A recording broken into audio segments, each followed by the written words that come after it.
Police वाले सारे police वाले चार पिछे लगे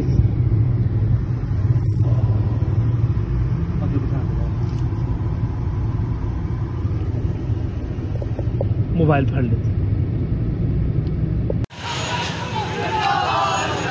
यहाँ पे ट्रैफिक बिल्कुल जाम कर दी गई है हर तरफ से, और जामा मस्जिद रहमतुल्लाह आलमीन के बिल्कुल सामने, क्योंकि 7 भाई को गिरफ्तार कर लिया गया है। अभी कन्फर्म खबर यहाँ से मिली है।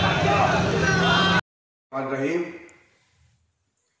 नामूसे रिसालत के सिलसिले में तहरीक लब्बैक के साथ जो हुकूमत पाकिस्तान के मुज़ाकरात चल रहे थे, मुआहिदा तय हो चुका था।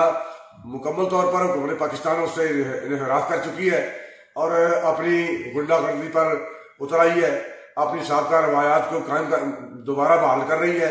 और अब मरकजी अमीर तहरीक लब्बैक पाकिस्तान को हाफिज मोहम्मद साहब को गिरफ्तार कर लिया गया है।